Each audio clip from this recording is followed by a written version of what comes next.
scent of blood reached her first, carried on the wind that whispered through the silver birches like a prayer for the dying. Mira Nightwind stopped in her tracks, her basket of night-blooming herbs trembling in her hands as the metallic tang mixed with something else, something wild and intoxicating that made her wolf stir restlessly beneath her skin. The moon hung heavy and full above the forest canopy, casting shadows that danced like specters between the ancient trees, and in that moment, she knew her solitary life was about to shatter like ice beneath a wolf's paw. She should have turned back. Every instinct screamed at her to return to the safety of her small cottage at the edge of Nightwind territory, to pretend she had smelled nothing, seen nothing. An Omega alone in the deep woods at night was vulnerable, a temptation to rogues and rivals alike. But Mira had never been good at listening to the voice of caution, especially when someone needed help. Her father had called it a fatal flaw. Her pack had called it foolishness. She called it the only thing that made her feel truly alive. The trail of blood led her deeper into the forest, where the trees grew so thick that moonlight barely penetrated the canopy. Her white hair seemed to glow in the darkness, a beacon that would draw attention she did not want, but she pulled her cloak tighter and pressed forward. The forest floor was soft with moss and fallen leaves, muffling her footsteps as she followed the crimson path that spoke of violence and desperation. She found him collapsed against the massive trunk of an ancient oak, his body half hidden in shadow. Even unconscious and wounded, he was formidable, tall, powerfully built, with long black hair that fell across a face carved from stone and dreams. Blood soaked through his torn shirt, dark and glistening in the filtered moonlight, and deep claw marks scored his chest and shoulder. But it was not the wounds that made Mira's breath catch in her throat. It was the raw power that radiated from him even in unconsciousness, an authority that pressed against her senses like a physical weight. He was an alpha. Not just any alpha, but something more.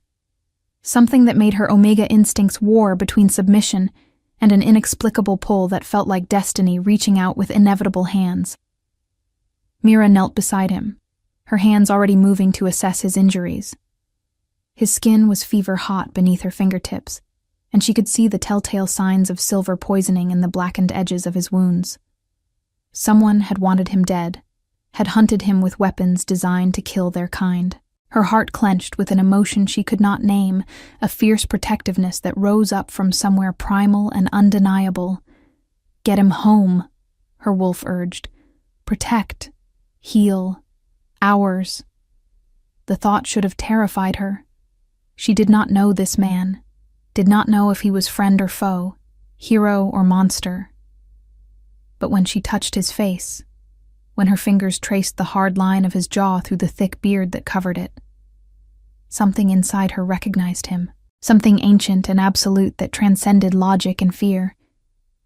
He was heavier than he looked, solid muscle and alpha strength, but desperation gave Mira power she did not know she possessed. She managed to get him upright, his arm draped across her shoulders, his weight pressing against her side as she half carried, half dragged him through the forest. Every step was agony, every breath a labor, but she did not stop, could not stop.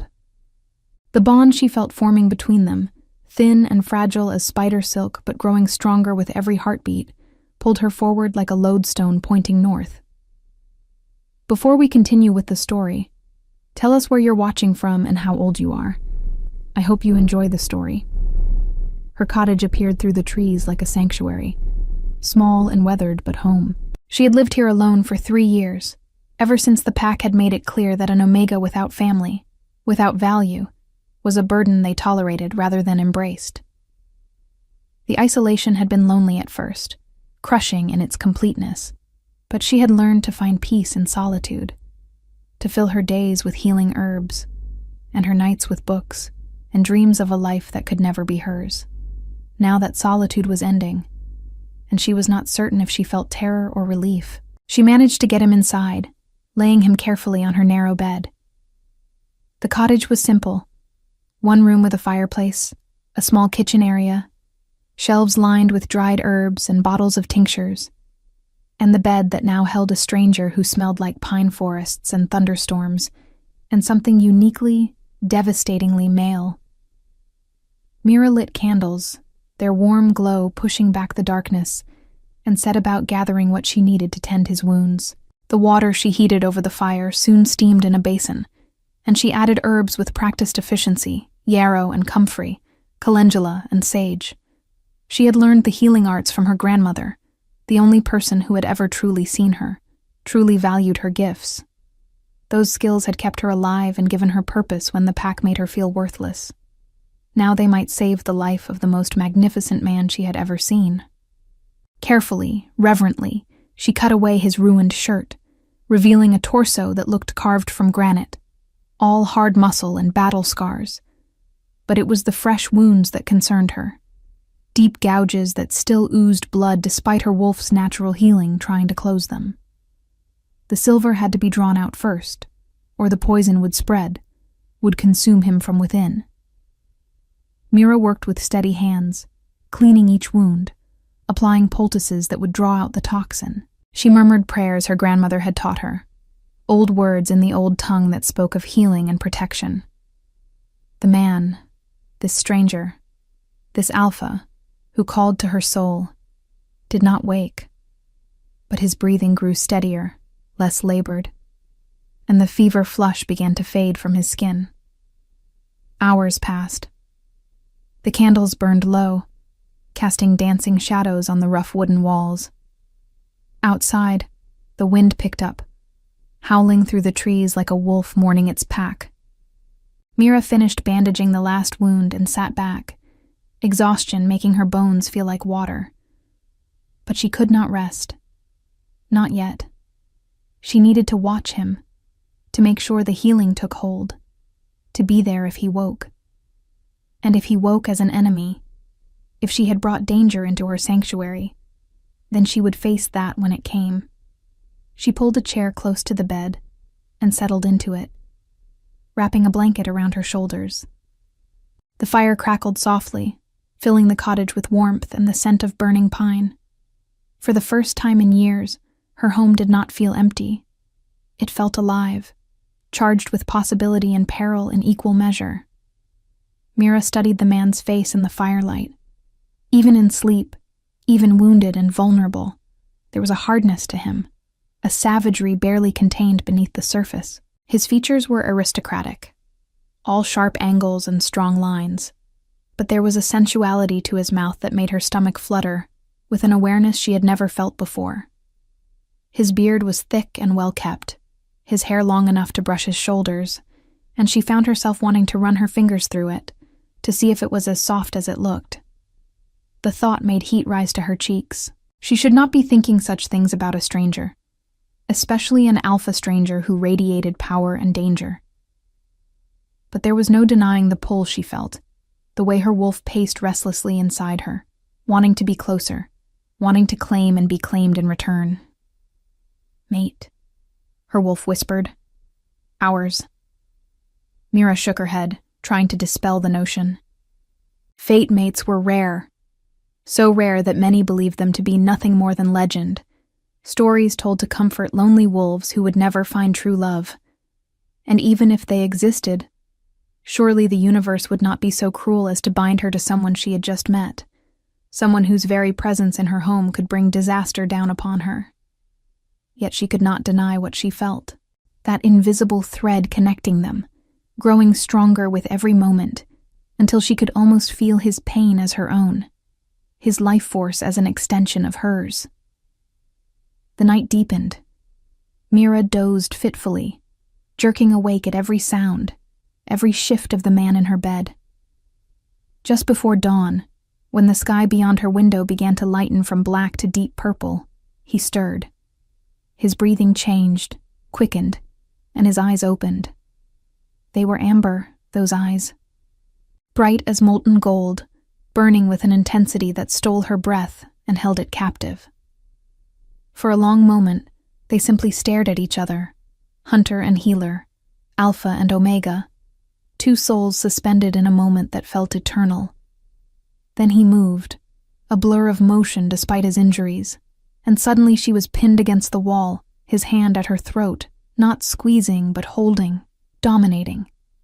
His face was inches from hers, and she could feel the heat of his breath on her skin, could see the feral gleam in his eyes that spoke of a predator not fully returned to reason.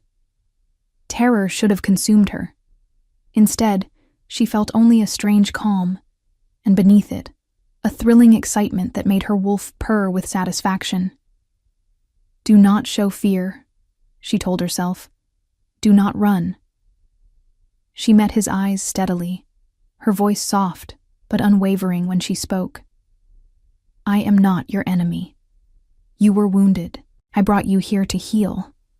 He said nothing, but his eyes raked over her face, searching for deception, for threat. His hand remained at her throat, feeling her pulse beat against his palm, and she saw the exact moment awareness flooded back, the moment he truly saw her. His eyes widened fractionally. His grip loosened but did not release, and she watched something like wonder chase the savagery from his expression. "You," he said, his voice rough with disuse and something deeper, something that resonated through her like a struck chord. "You saved me." It was not a question, but she answered anyway. "You would have died. The silver poisoning, the wounds, they were too severe." "Silver," he repeated, and fury flashed across his features, turning them harsh and terrible. "Treachery. Assassination." He released her abruptly, stepping back, and she saw him sway slightly, the movement betraying his weakness. Without thinking, she reached out to steady him, her hands gripping his arm, and the contact sent electricity racing through her veins, a connection so profound it made her gasp. He felt it too. She saw it in the way his eyes darkened, in the sharp intake of breath, in the way his entire body went rigid with recognition. "Who are you?" he demanded, but his voice had gentled, the command now edged with wonder rather than threat. "Mira Nightwind," she whispered. "I am Omega of the Nightwind Pack, or I was. I live alone now." His hand came up, cupping her face with a tenderness that seemed impossible from someone who had held her by the throat moments before. His thumb traced her cheek, and she saw him tremble with the restraint it took not to pull her closer. "Mira," he said, testing her name on his tongue, making it sound like a prayer. "I am Darius Wolfguard." The name hit her like a physical blow. She stumbled back, her hand flying to her mouth, horror and disbelief warring within her. "The Alpha King," she breathed. "You are the Alpha King of the Wolfguard Pack." He inclined his head, never breaking eye contact, and she saw pride there, and power, but also a vulnerability that shocked her to her core. "The same," he confirmed. "Though at this moment, I am merely a man who owes his life to the most beautiful woman he has ever seen. Beautiful." The word seemed absurd. She was small, slight, her white hair and pale skin marking her as different, other, a ghost among wolves. But when he looked at her, she felt beautiful, felt seen in a way she had never experienced before. Reality crashed down on her then, brutal and unforgiving. This was Darius Wolfguard, king of the pack that had been rivals, enemies even, with her own for generations. The blood feud between Wolfguard and Nightwind was legendary, soaked in centuries of violence and betrayal. If her pack discovered she had sheltered him, saved him, they would call it treason. They would cast her out, or worse. And if his pack discovered that their king had been saved by a Nightwind, that he was vulnerable, weakened, here in enemy territory, the consequences would be catastrophic. "I should not have brought you here," she said, panic rising in her chest. You cannot stay, if anyone finds out. Mira." He said her name like a command and a caress at once, and she fell silent, looking up at him helplessly. "Come here," he said, and it was not a request. She should have refused, should have demanded he leave, should have recognized the danger and chosen self-preservation over the magnetic pull that drew her to him. But she was an Omega, and he was an Alpha, and more than that, he was her mate. She knew it with a certainty that defied logic, knew it in the marrow of her bones and the howl of her wolf. She crossed the small space between them, and when he pulled her into his arms, when his lips claimed hers in a kiss that tasted of desperation and destiny, she surrendered to the inevitable. The kiss was everything. It was fire and ice, violence and tenderness, the collision of two souls that recognized each other across time and space. His hands tangled in her white hair, holding her as if she might disappear, and she pressed against him, feeling the hard planes of his body, the strength barely leashed beneath his skin. When they finally broke apart, both breathing hard, he rested his forehead against hers, and she felt the tremor that ran through him, the war between desire and duty that raged within his heart. "I have dreamed of you," he confessed, his voice raw with emotion. "For years, I have dreamed of a woman with moonlight hair and eyes like winter storms. I thought you were a phantom, a torture sent to remind me of what I could never have. But you are real. You are here. And you are mine." The possessiveness in his tone should have offended her. Instead, it made her feel claimed, cherished, as if she finally belonged to someone, to something. "I felt it the moment I touched you," she admitted. "The bond, the connection. It terrifies me." "As it should," Darius said, pulling back to look at her fully. "What lies between us is both gift and curse, Mira. I am Alpha King of the Wolfguard Pack. You are Omega of the Nightwind Pack. Our people have been enemies for longer than either of us has been alive. This, what we feel, what we are to each other, it is forbidden, impossible. Then why does it feel like the only thing in my life that has ever been right?" she asked, tears burning in her eyes. "Why does it feel like I have been waiting my entire existence to find you?" His control shattered. She saw it happen, saw the careful mask he wore crack and fall away, revealing the man beneath the king. He kissed her again, harder this time, claiming her mouth with a hunger that spoke of starvation and need. His hands roamed her body, reverent and possessive at once, and she responded with a fervor that shocked her, her fingers digging into his shoulders, her body arching into his touch. They stumbled toward the bed, a tangle of limbs and wanting, and it was only when his wounds reopened, blood seeping through the bandages, that sanity returned. "You are still healing," Mira gasped, pushing against his chest, forcing distance between them, even as every cell in her body screamed for closeness. "You need rest, need time for your body to recover," Darius growled, a sound of pure frustration, but he allowed her to guide him back to the bed. He sat heavily, and she saw the pain that flickered across his features, quickly suppressed. She knelt before him, checking the bandages, her hands gentle as she examined the damage. The wounds had not torn completely, but blood darkened the white cloth, and she knew she needed to redress them. "You are going to be the death of me, woman," Darius said, his hand finding her hair, threading through the silken strands. "But what a glorious death it will be." "Do not speak of death," Mira said fiercely. "Not when I just found you." His eyes softened, and he cupped her face again, that gesture she was already coming to crave. "Then speak to me of life," he said. "Tell me who you are, Mira Nightwind. Tell me how an Omega came to live alone in the forest, far from her pack." It was not a story she liked to tell, a tale of rejection and isolation that still carried the power to wound. But something about Darius, about the way he looked at her with complete focus, as if she was the only thing in his world that mattered, made her want to share her truth. She began to remove the soiled bandages, her hands moving with practiced efficiency as she spoke. "I was born the youngest of 5 children, the only Omega in a family of Alphas and Betas.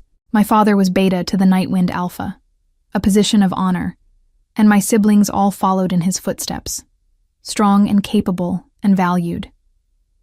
But I was different. Small, fragile, my wolf weak compared to theirs. I was seen as a disappointment, a flaw in an otherwise perfect bloodline. Her voice remained steady, but Darius heard the pain beneath the words. His hand found hers, squeezing gently, offering comfort without interrupting her story. My grandmother was the only one who saw me as more than my designation. She taught me the healing arts, showed me that strength comes in many forms. When she died, I lost my only protector, my only champion. The pack, my own family. They made it clear that I was a burden. So I left. I built this cottage at the edge of our territory, far enough that I would not be a constant reminder of their shame, close enough that I was still technically pack.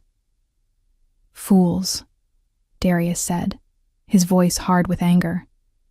Blind, ignorant fools to fail to see your worth. Mira looked up at him, surprised by the vehemence in his tone. You do not know me, she said softly. You know nothing of my worth. I know you risked your life to save a stranger, he countered. I know you have the skill and knowledge to draw silver from wounds, to heal what should have killed me. I know you live in courage and solitude rather than accept rejection as your truth. And I know that when I look at you, when I touch you, I feel whole for the first time in my existence. That is all I need to know. The words undid her. Mira felt tears spill down her cheeks, hot and unstoppable, and she did not try to hide them. Darius pulled her up, drawing her onto the bed beside him, cradling her against his chest, as if she was something precious and breakable. Your turn, she said, when the tears had passed, when she had regained some measure of composure. Tell me who you are, Darius Wolfguard. Tell me how the Alpha King came to be bleeding and alone in Nightwind Forest. His arms tightened around her, and she felt the tension that suddenly gripped his body. I was betrayed, he said simply. Someone in my own pack, someone I trusted, tried to end my reign. They lured me into the forest with reports of rogue activity, then ambushed me with silver weapons and enough fighters to bring down an army. I fought, killed most of them, but the silver, it weakens us in ways that cannot be overcome by strength alone. I fled, knowing I was dying, seeking only to put distance between myself and my pack, so my death would not bring them shame. Who? Mira demanded, fury igniting in her chest. Who would dare betray their Alpha King? That is what I must discover, Darius said grimly.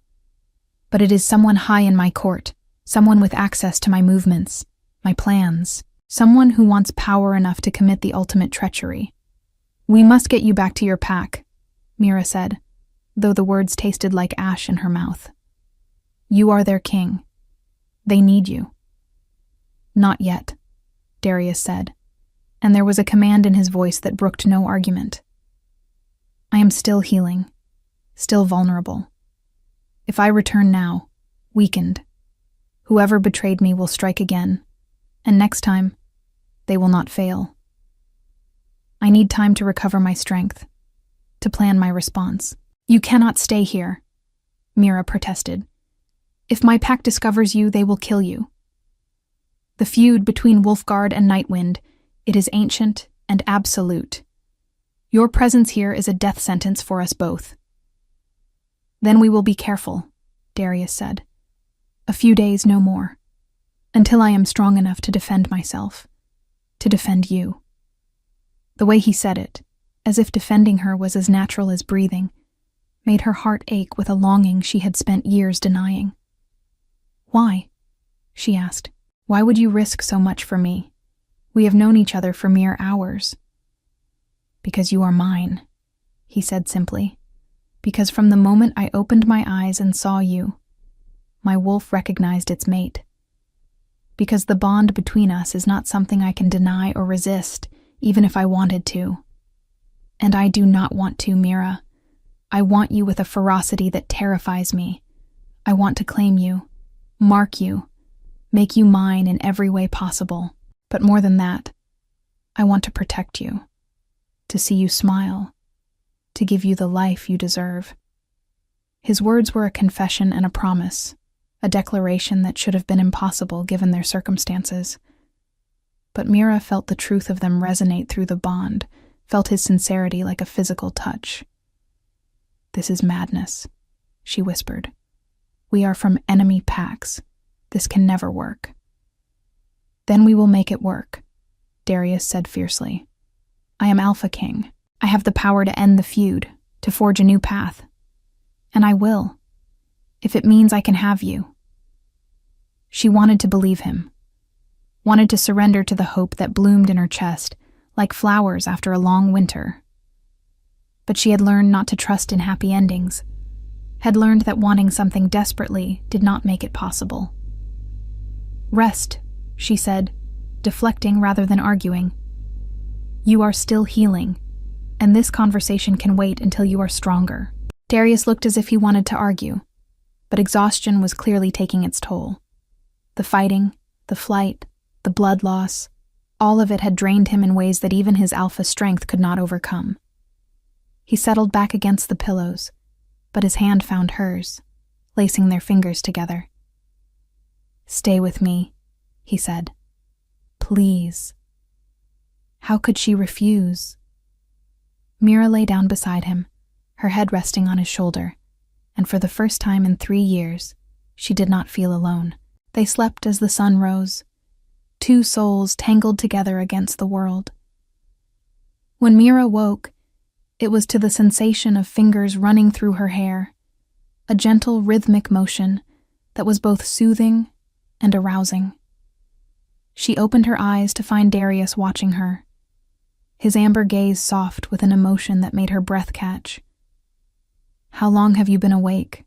she asked, her voice husky with sleep. "Hours," he admitted. "I have been watching you, memorizing every detail, every expression. You are even more beautiful when you sleep, did you know that? Peaceful, unguarded. I could watch you for eternity and never grow tired of it." His words were poetry, romance of a kind she had only read about in books. She felt heat rise to her cheeks, felt shy and uncertain, in a way that was new, and not entirely unpleasant. "You should not say such things," she murmured. "Why not?" "It is the truth." "Because it makes me hope," she confessed. "And hope is dangerous." "Hope is all we have," Darius countered. "Hope and this connection between us that defies everything we have been taught to believe." He shifted, wincing slightly as the movement pulled at his healing wounds, and Mira immediately sat up, her hands going to his chest, checking the bandages with professional detachment even as her heart raced at the contact. "You are healing well," she observed, "faster than I expected. By tomorrow the wounds should be closed enough that you can move without risk of reopening them." "Good," Darius said. "Then tomorrow we will talk of the future, of how to make this work despite the odds against us." Mira said nothing, but inside, her wolf howled with longing and fear in equal measure. They spent the day in quiet domesticity, a strange bubble of normalcy in the midst of chaos. Mira prepared food, simple but nourishing, and Darius ate with an appetite that spoke of healing. They talked, sharing stories of their childhoods, their packs, their dreams. She learned that beneath the fierce exterior, beneath the mantle of Alpha King, Darius was a man who loved deeply, who valued loyalty above all else, who had sacrificed personal happiness for the good of his pack time and time again. He learned that Mira was stronger than she appeared, that her gentle nature hid a core of steel, that she had survived rejection and isolation, not by becoming hard, but by remaining soft, by choosing compassion over bitterness. As the sun began to set, painting the sky in shades of gold and crimson, Darius stood and walked to the window, looking out at the forest that surrounded them. Mira joined him, standing close but not touching, and for a long moment, they simply watched the day surrender to night. I have been alone for so long, Darius said quietly. Surrounded by my pack, by advisors and warriors and wolves who would die for me, and yet completely alone. I thought that was my fate, the price of being king. But now I wonder if I was simply waiting for you. I am nobody, Mira said. An Omega without status, without family who claims me. What can I possibly offer an Alpha King? Everything, Darius said, turning to face her. You offer me everything. He pulled her into his arms, and this time when he kissed her, it was not with the desperate hunger of before, but with a tenderness that broke her heart and mended it in the same breath. His lips moved against hers, worshipping, claiming, promising things that words could never capture. When they parted, both breathing hard, he rested his forehead against hers, his hands framing her face. I need to tell you something, he said. Something I have told no one. Mira waited, sensing the gravity in his tone. The assassination attempt, it was not the first. There have been others, more subtle, spread over the past year. Accidents that were not accidents. Poisoned food that I did not eat. A mad wolf released during a hunt that tried to take me down. I have been investigating, trying to discover who wants me dead, but they are clever, covering their tracks. Who do you suspect? Mira asked. My cousin, he said heavily.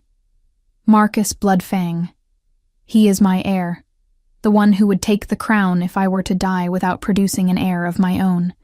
He has always been ambitious, always chafed at being second rather than first. I have no proof, nothing concrete, but my instincts tell me he is behind this. Then you must be careful, Mira said fiercely. You must protect yourself. I will, Darius promised. But first, I must heal. And then I will return and deal with the traitor in my midst.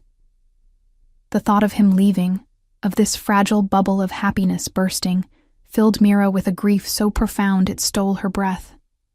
But she knew it was inevitable. He was a king. He had responsibilities, a pack that needed him. She was a fantasy, a stolen moment that could never become a forever. As if reading her thoughts, Darius pulled her closer, his voice fierce when he spoke. Do not think I am leaving you behind. Where I go, you go. You are my mate, Mira. My queen, if you will have me. Queen, she repeated, the word foreign on her tongue. I cannot be queen. I am Nightwind. Your pack will never accept me. Then they will learn, Darius said with absolute conviction.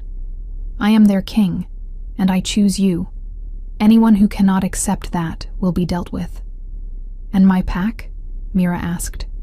The Nightwinds will see this as the ultimate betrayal. They will hunt me, will demand my blood for breaking the sacred laws that forbid unions between our peoples. Then we will unite the packs, Darius said.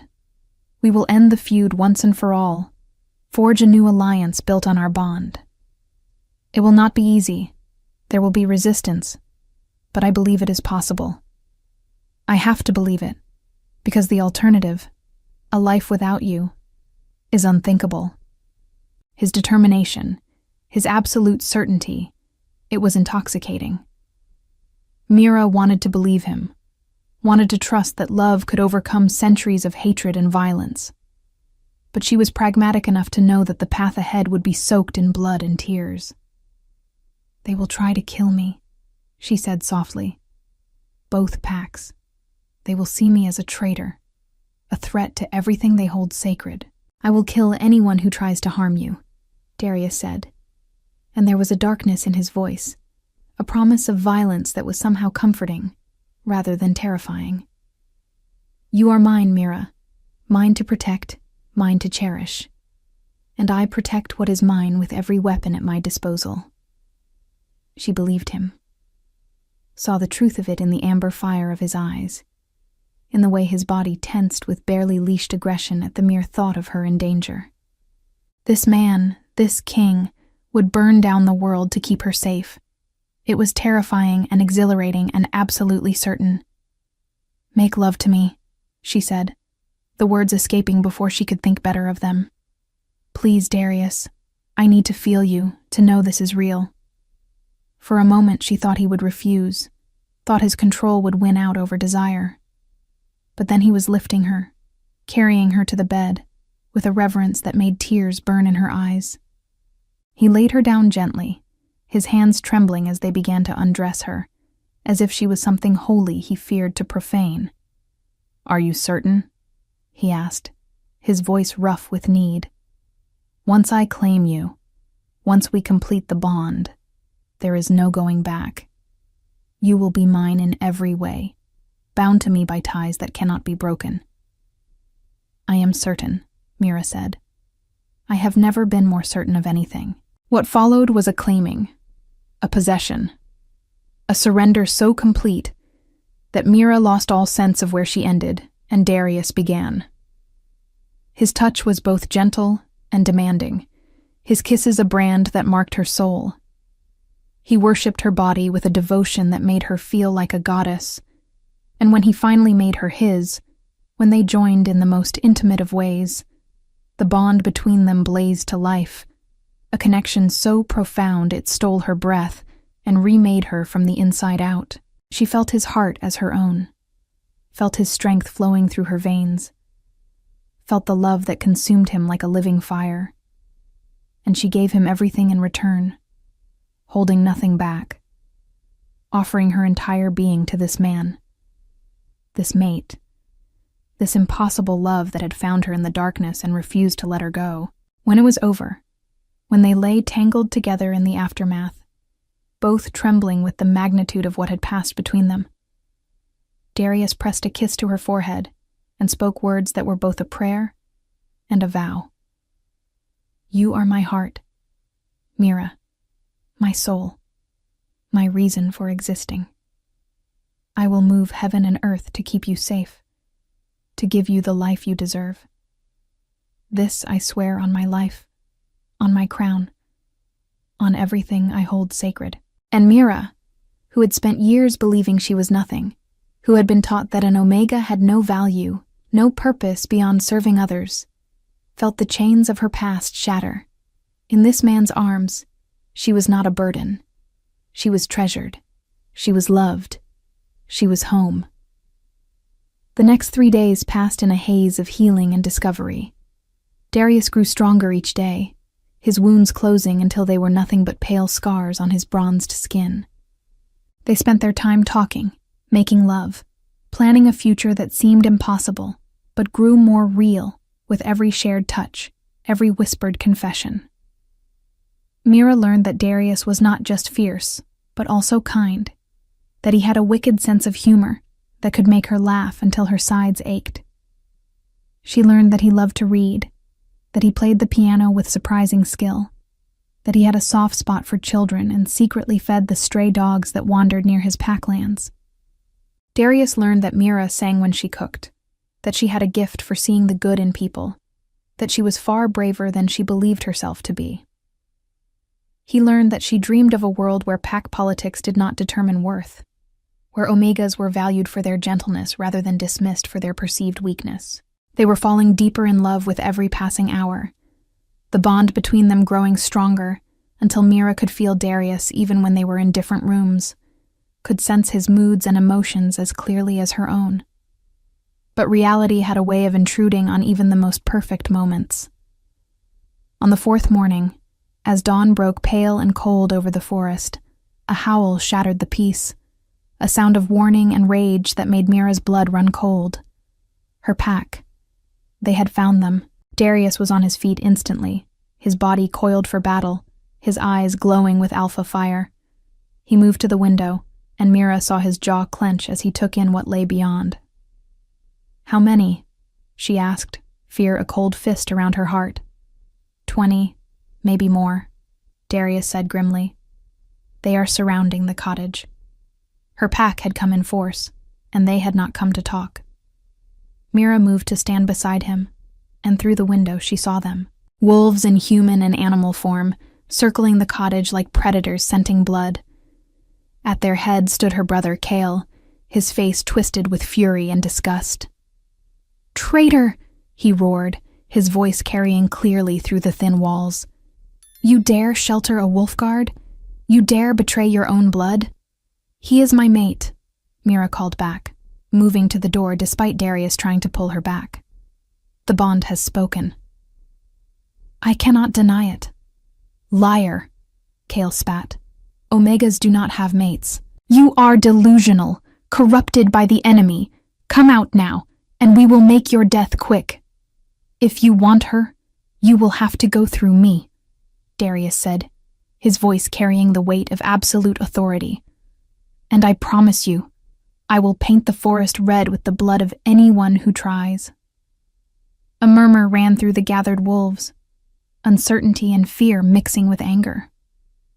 They recognized him, Mira realized, recognized the Alpha King of the Wolfguard pack, even here, in enemy territory. "You are wounded, Wolfguard," a voice called out. It was her father, stepping forward, his expression cold and implacable. "You cannot fight us all. Surrender my daughter, and we will let you leave with your life." Darius laughed, a sound without humor. "I would rather die than give her up. She is mine, claimed and bonded. If you take her, you will have to kill me first." "Then so be it," Cale said, and Mira saw him shift, saw his body contort and reform into the massive wolf that was his other self. Around him the rest of the pack followed suit, a sea of fur and fangs and feral eyes. "No," Mira screamed. But it was too late.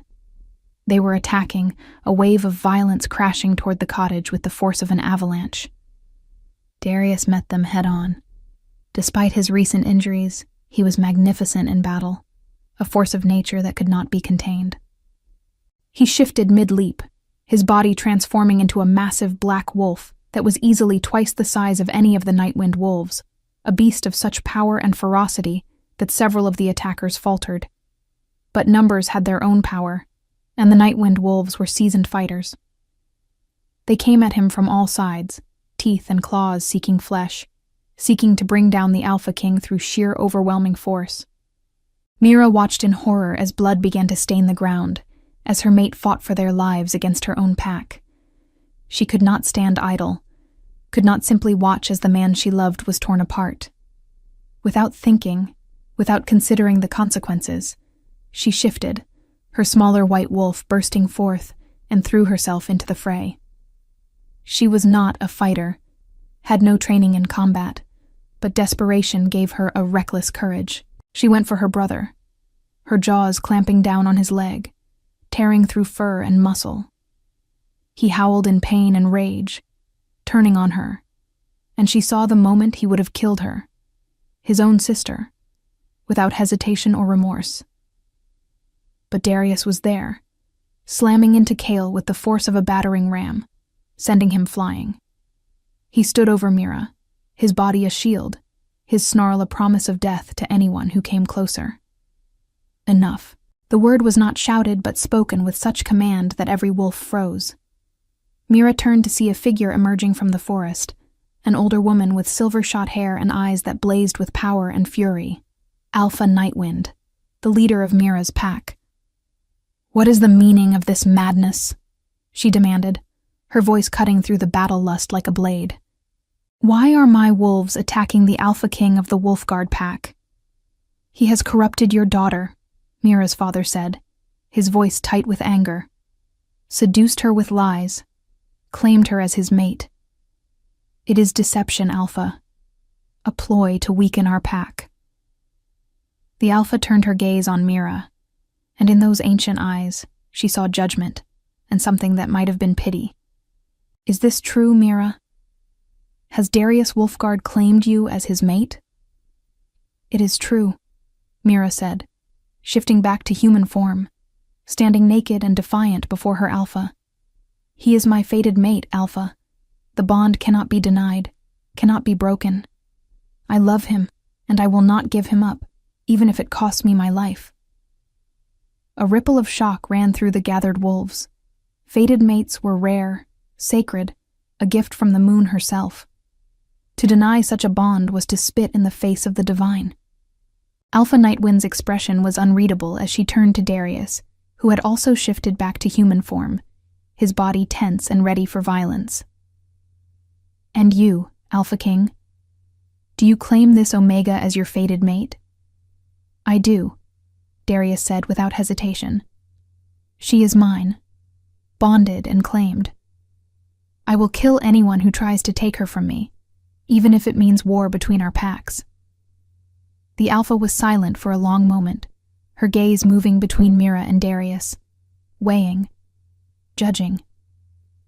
Finally, she spoke. "If what you say is true, if you are indeed fated mates, then this changes everything.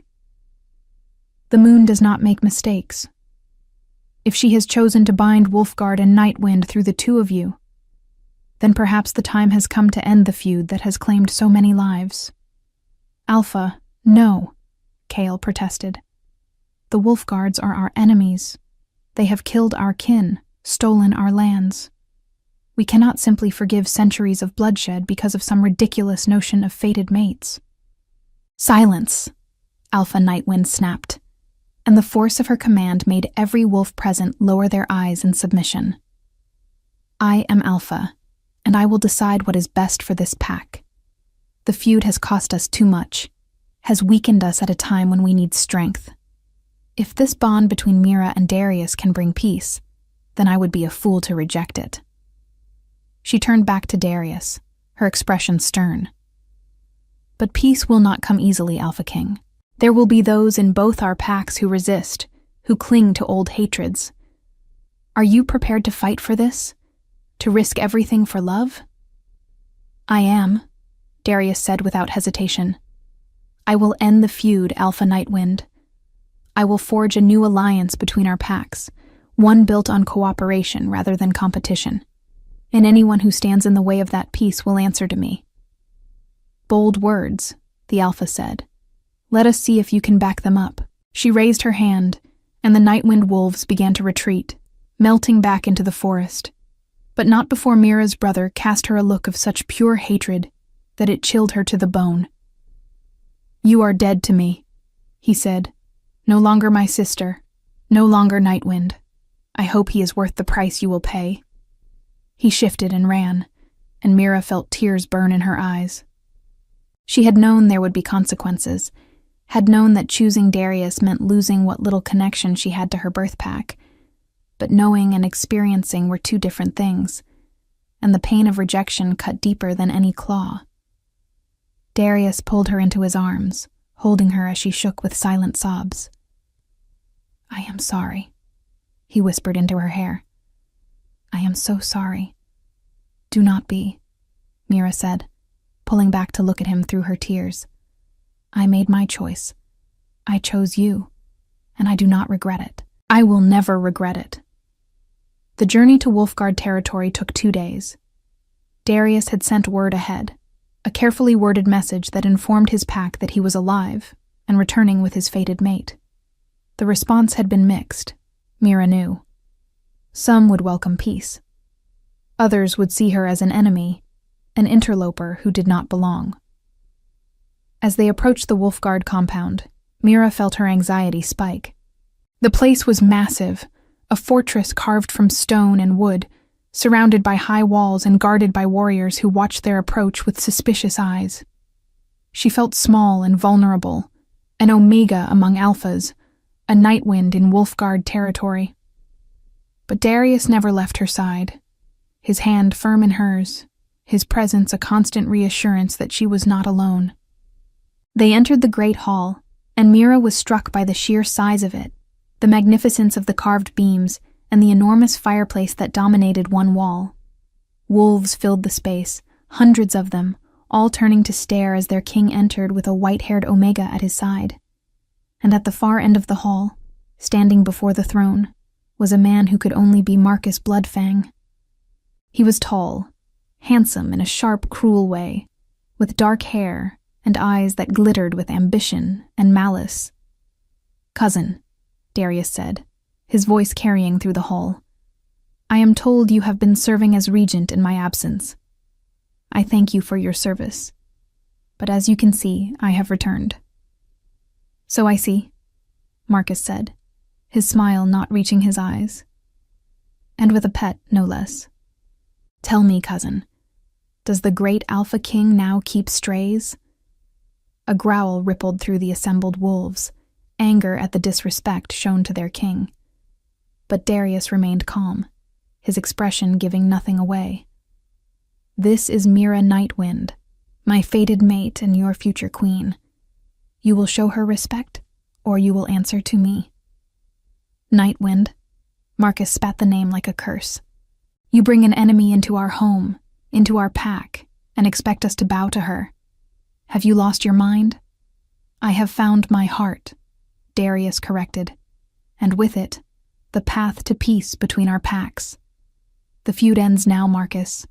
I will unite Wolfguard and Nightwind, and anyone who opposes me will be dealt with."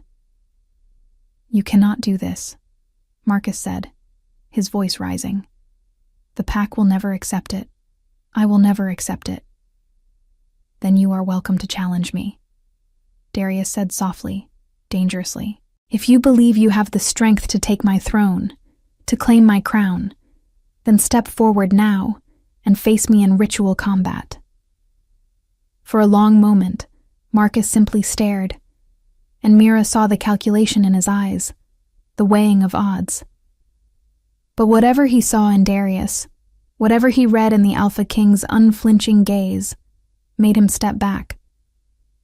"I meant no disrespect, Alpha," Marcus said, lowering his eyes in submission. "I serve only the pack, and if you believe this union serves us, then I will support it." "Liar," Mira's wolf whispered. "Traitor." She knew, in that moment, that Marcus was the one who had tried to kill Darius, knew it with a certainty that transcended proof, and she knew that he was not finished, that he would try again, would wait and plan and strike when they least expected it. But Darius was aware too. She felt it through their bond, felt his wariness, his readiness. Marcus might have retreated, but the battle was far from over. The feast that night was a test, a trial by fire, as the Wolfguard pack scrutinized their king's chosen mate. Mira sat at Darius's side at the high table, feeling the weight of hundreds of eyes upon her, judging her, finding her wanting. But Darius was magnificent, his presence commanding, and his support of her absolute. He introduced her as his mate, his queen, and made it clear that anyone who challenged her would face his wrath. Slowly, grudgingly, the pack began to accept her, not out of love, but out of respect for their king. As the night wore on, as wine flowed and tensions eased, Darius leaned close to her, his breath warm against her ear. "You are doing beautifully," he murmured. "I am so proud of you." "They hate me," Mira whispered back.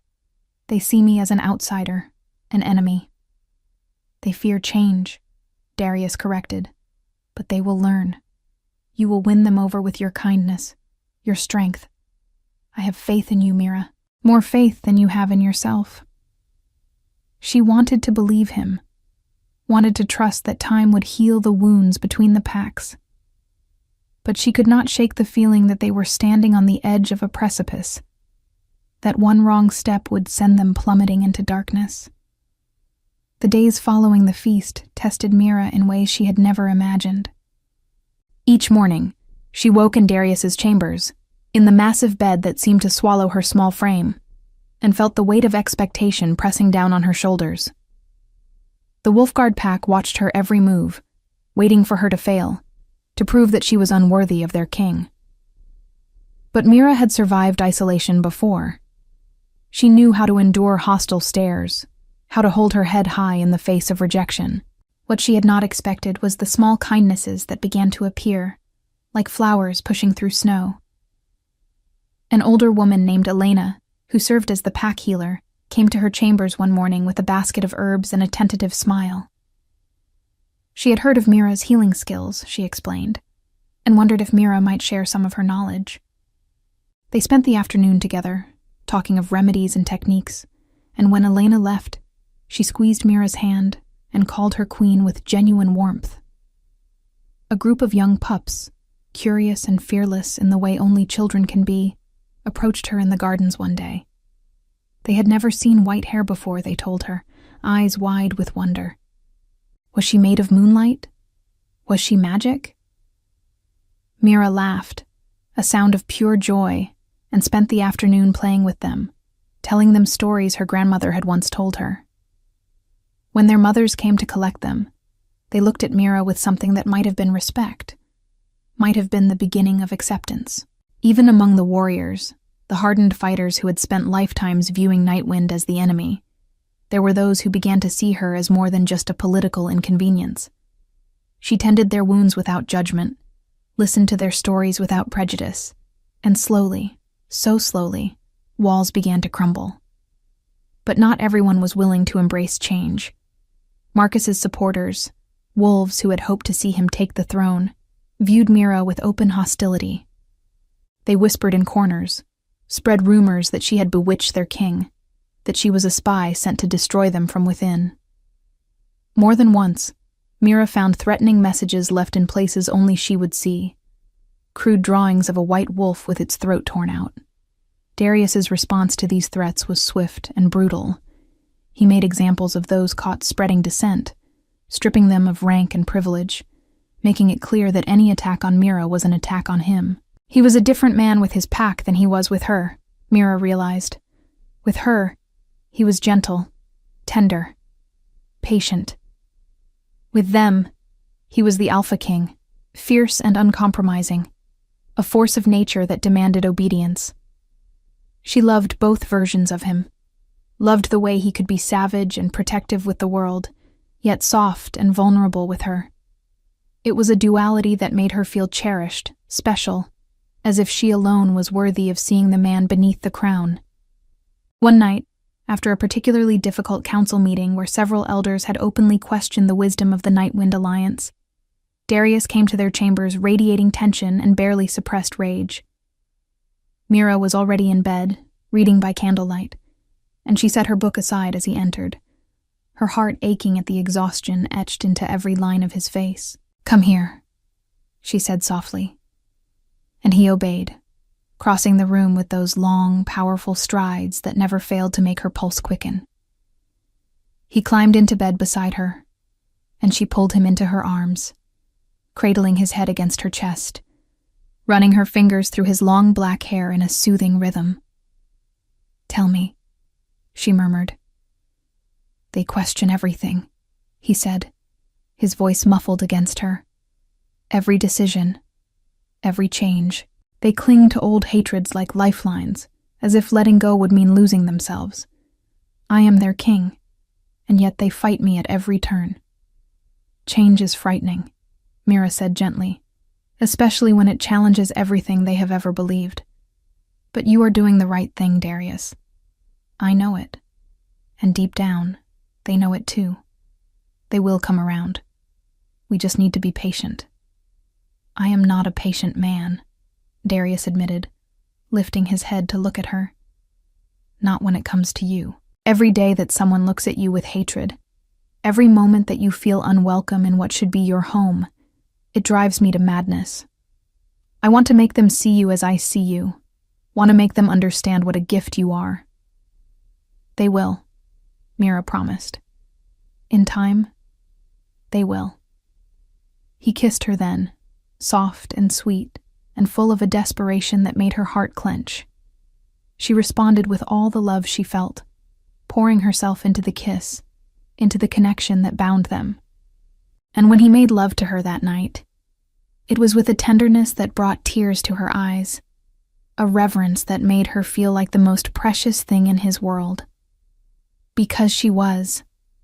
Despite the politics, despite the resistance, despite the danger that lurked in shadows, she was his world, and he was hers. The bond between them grew stronger each day, until Mira could sometimes see through his eyes, feel his emotions as vividly as her own. It was disorienting at first, overwhelming, but Darius taught her how to manage it, how to maintain boundaries while still staying connected. They were becoming one in ways that transcended the physical, their souls intertwining until it was impossible to tell where one ended and the other began. It was beautiful and terrifying in equal measure. Meanwhile, the negotiations with Alpha Nightwind continued. Darius spent long hours in discussions, sometimes bringing Mira with him as proof of the bond that linked their packs, sometimes going alone when the topics were too political, too fraught with potential violence. The peace treaty was taking shape, slowly but surely, and with it came hope that the centuries of bloodshed might finally end. But Marcus watched it all with eyes that burned with resentment. Mira saw him at every gathering, saw the way he studied Darius, looking for weaknesses, for opportunities. She tried to warn Darius again, tried to make him understand that his cousin was more than just bitter, that he was dangerous. "I know," Darius said when she voiced her concerns. "I have known for some time that Marcus is the one who tried to kill me. I have been gathering evidence, building a case. When I move against him, it must be with absolute proof or risk dividing the pack further." "What if he strikes first?" Mira asked. "What if he tries again?"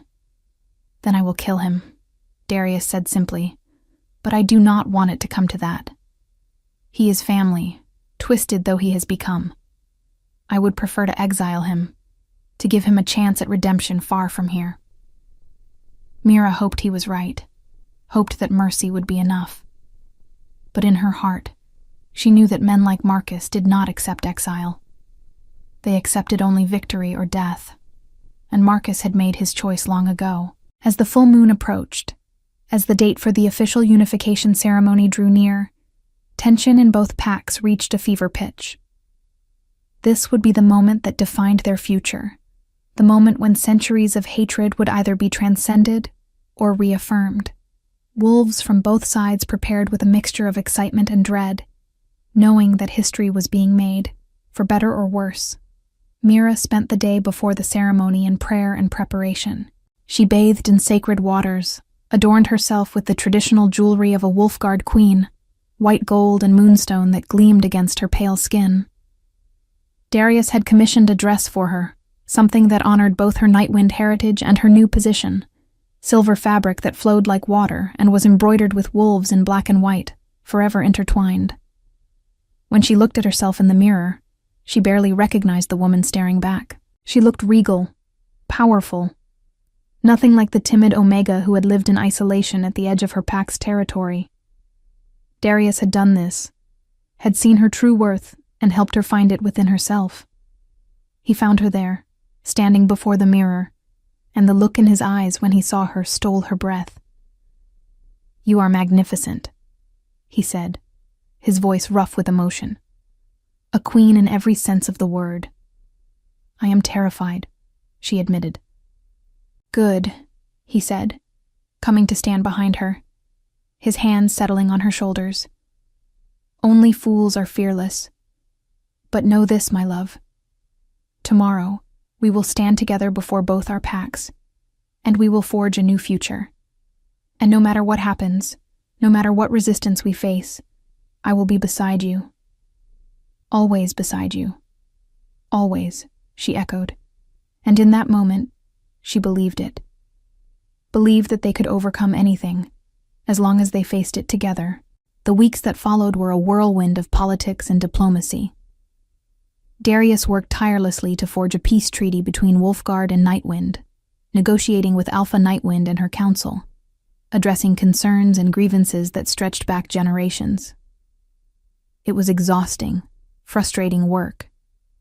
And more than once, Mira thought the whole thing would collapse. But slowly, painfully, progress was made. Borders were redrawn, territories shared, trade agreements established. And through it all, Darius remained steadfast, his vision of a united future never wavering. Mira found her own role in this new world. She established a healing center, a place where wolves from both packs could come for treatment without fear or judgment. Her skills, once dismissed by her own pack, became invaluable, and she found herself respected, valued in a way she had never experienced before. But darkness lurked beneath the surface. Marcus grew more resentful with each passing day, his smiles growing colder, his eyes harder. Mira knew he was planning something, could feel it in the tension that never quite left his shoulders, in the way he watched Darius with barely concealed hatred. She tried to warn Darius, but he was confident in his ability to handle his cousin, confident that Marcus would not dare move against him openly. He was wrong. The attack came on the night of the full moon, during the ceremony that would officially unite the two packs. Wolves from both Wolfguard and Nightwind had gathered in the Great Clearing, a sacred space where pack rituals were performed. Darius and Alpha Nightwind stood together, preparing to speak the words that would bind their packs in alliance. And then chaos erupted. Marcus struck from the shadows, a silver blade in his hand, aimed straight at Darius's heart. But Mira had been watching, had sensed the danger through their bond, and she threw herself in front of her mate, taking the blade meant for him. Pain exploded through her chest, white-hot and all-consuming. She felt the silver burning through her, poisoning her, and she knew she was dying. The world slowed to a crawl.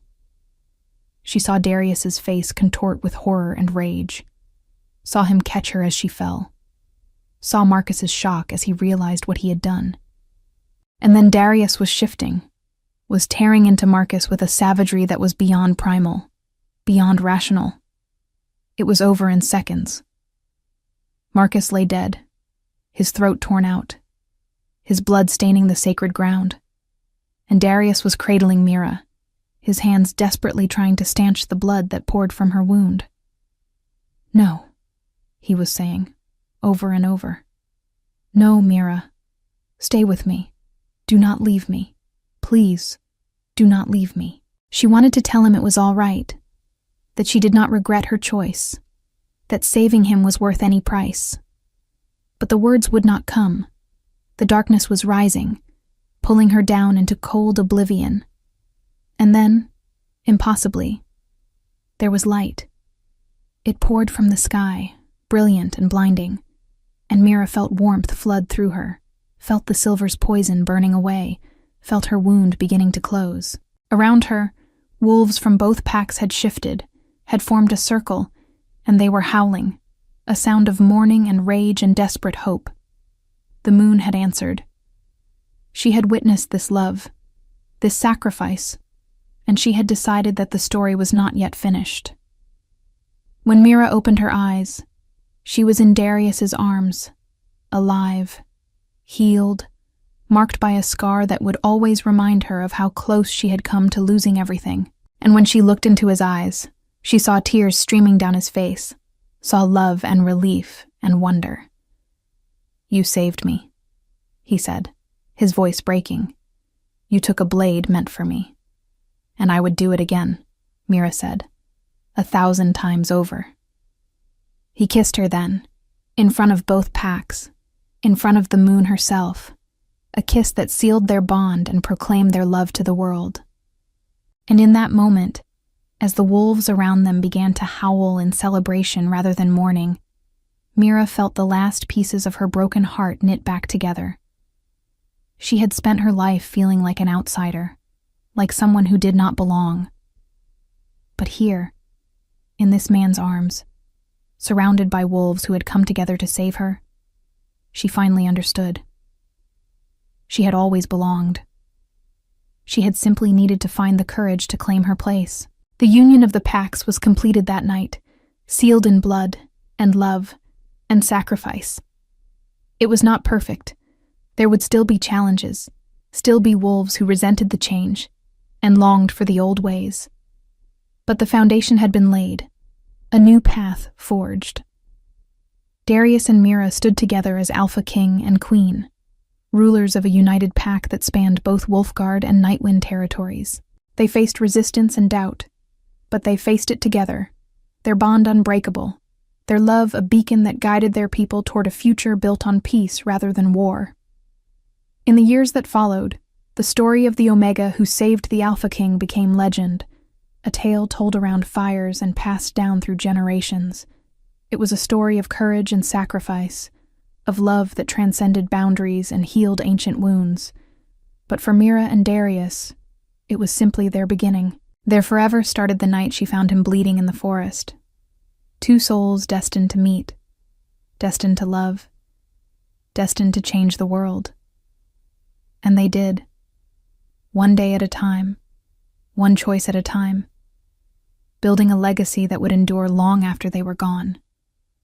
Because some loves are too powerful to be contained, some bonds too sacred to be broken, and some destinies too profound to be denied. Mira stood on the balcony of the Great Hall, looking out over lands that now belonged to both Wolfguard and Nightwind, and she felt Darius's arms wrap around her from behind, felt his lips press against her temple. "Any regrets?" he asked softly. "Not a single one," she answered, leaning back into his embrace. "This is everything I never knew I needed." "And I love you for it," he said. "For your courage, for your heart, for saving me in every way a person can be saved." She turned in his arms, looking up at the man who had become her entire world. "We saved each other," she corrected. "That is what mates do." He smiled then, that rare, genuine smile that transformed his entire face, that made him look young and happy and free. And in that smile, Mira saw their future, bright and full of promise, a forever written in the stars. They kissed as the sun set, painting the sky in shades of amber and gold, two halves of a whole finally complete. The path had been hard, the journey fraught with danger and pain. But they had walked it together, and that had made all the difference. In the end, love had been enough. It had united packs, had healed wounds, had proven stronger than fear or hatred or tradition. And as the first stars appeared in the darkening sky, as wolves from both packs gathered below to celebrate their unity, Mira and Darius stood together, Alpha King and Omega Queen, knowing that whatever challenges lay ahead, they would face them as they faced everything. Together, always together, forever. We'd love to hear your thoughts on this beautiful love story. Let us know what you thought of this tale full of emotions and surprises. Tell us your name, where you're watching from, and rate this story from 0 to 10 if it touched your heart. And if you enjoyed the plot, don't forget to leave a like and subscribe to the channel so you don't miss the amazing new stories coming soon. See you next time.